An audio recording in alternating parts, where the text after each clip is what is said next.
Hello, everyone, and welcome back to the Sweet Clarity podcast and the Note to Self podcast. I'm joined here with my best friend, Zoe.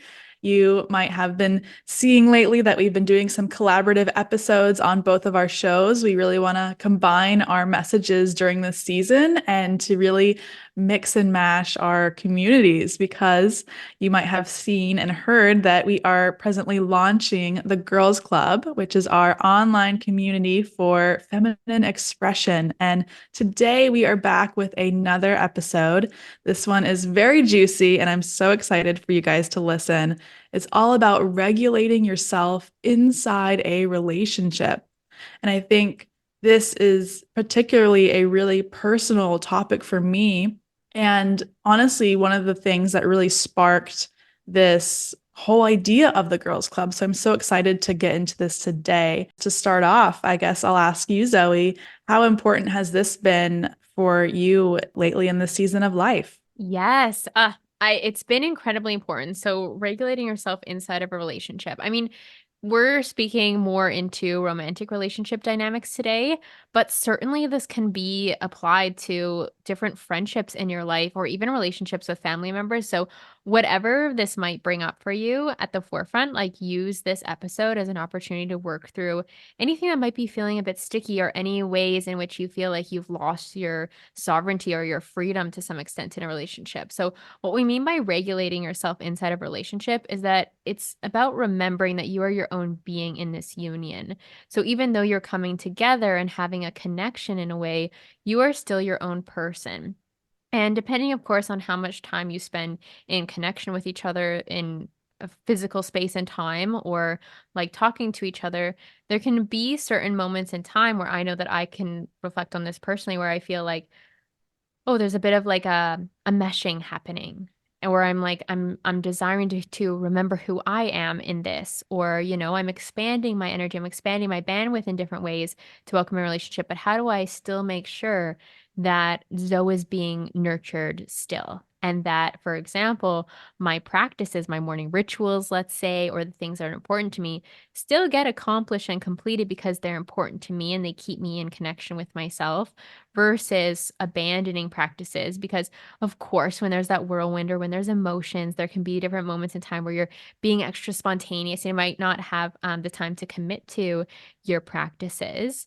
And there's space and time for everything. I know there's been times where I've indulged in spontaneity, but then come back and I learn more about, oh, it's actually so important for me to do my daily journaling, just as an example. But that's why we wanted to bring this forth for you today, is just to speak into it's normal. It's normal to feel like, oh, I'm so deeply connected right now. And then, oh, I need to take some time for myself. Oh, I'm coming together and deepening this connection. And then, okay, it's time for me to nurture my heart.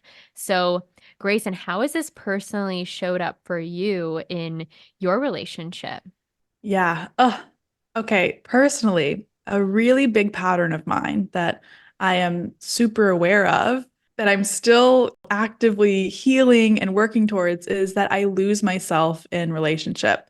Speaking to self-abandonment and letting my practices go. And this is a really big pattern of mine, and it's something I'm actively working on, like, to this day. And I think the words that keep coming to myself in this moment is to be a sister to yourself. We're talking about sacred sisterhood. We're talking about, cultivating community.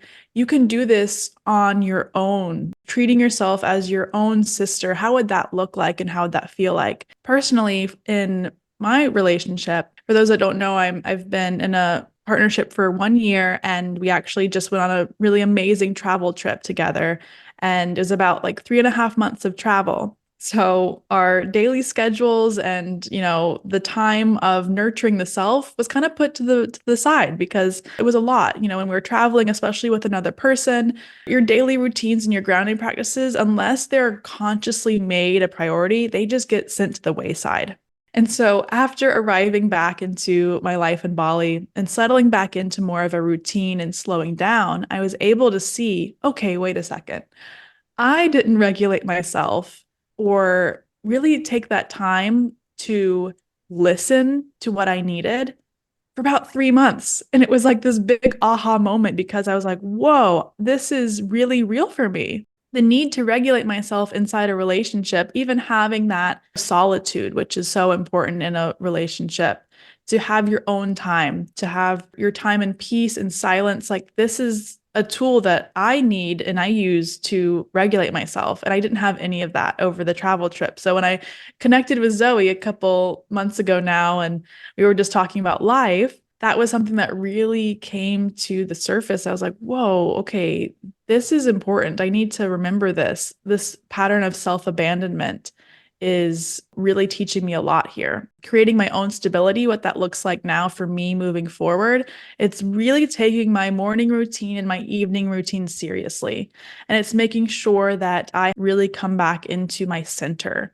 That can look a whole lot of different ways for a lot of different people in their containers, but that's just been such a big help for me. And a lot of awareness came up out of that travel trip. Yes, it's so powerful. Thanks for sharing that, Grayson, because like that's exactly it, right? You like life takes you on adventures, like takes you on journeys. And oftentimes like when we are indulging in the journey of life in that way that is spontaneity or travel, like I know for myself being nomadic for the last year, it was like everywhere I go there I am.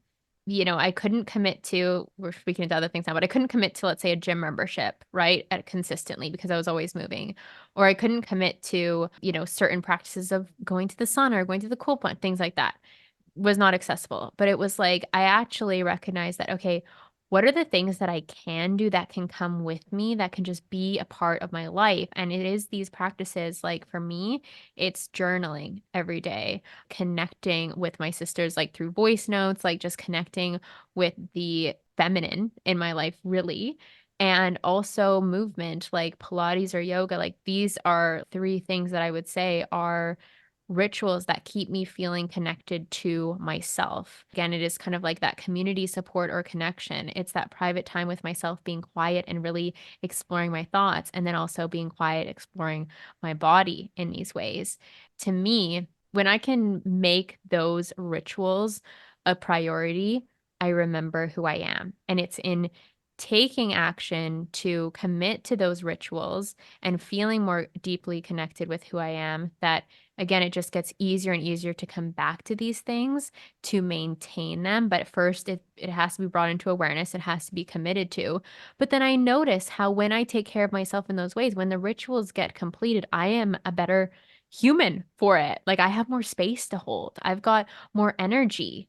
I like to be in partnership, to be in relationship with another, to, more space to offer a deepening of connection. It's like what we hear about, putting your oxygen mask on first, right? Or filling your cup first so then you can give to others. It's so true. And especially in close, intimate relationships, there has to be, like what I found is there has to be this intimacy being practiced or given back to the self in order to create an unconditionally loving space for another where it's safe to explore more deeply with each other.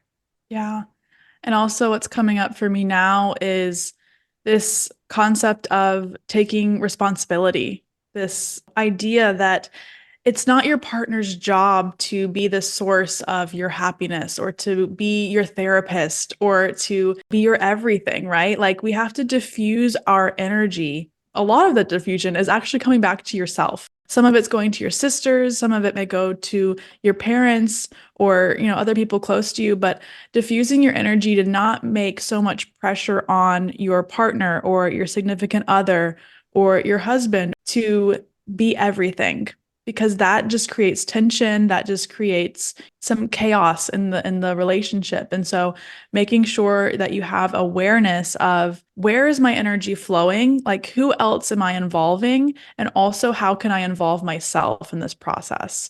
When we put everything on the other, it's just going to be set up to crumble in ways. And it might not happen immediately, but over time, there will be a lack of balance in the relationship.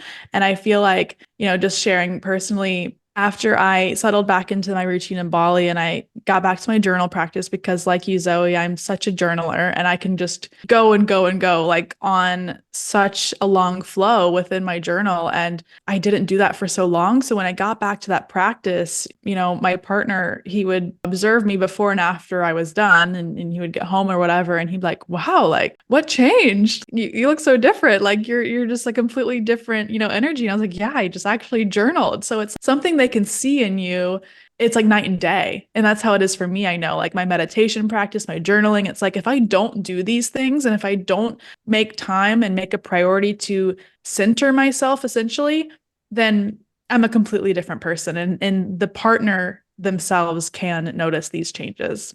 Yes. So powerful to always receive the reflection from the external reality and from the mirror that is your partner. So I love that you mentioned that too, Grayson, because it's like you spend this time nurturing yourself. That equals radiance because you've actually given back to yourself. You've actually given your own medicine to yourself, which is so beautiful. So anyways, I mean, I feel like there's so many different depths that we could go to with this conversation. But if these types of conversations and teachings is a part of something that you want to be a part of, we would love to have you inside of the Girls Club. This is an incredible 3-month container. It's a community. We're going to be talking about all sorts of topics just like this. On a bi-weekly basis, there'll be the live calls and there'll be a private Telegram community for sharing and coaching and just navigating life together. So if this is something that you're feeling the call to be a part of, we would absolutely love to have you. The link will be down below. And if there's any questions, please don't hesitate to reach out to us. See you soon, guys. Bye.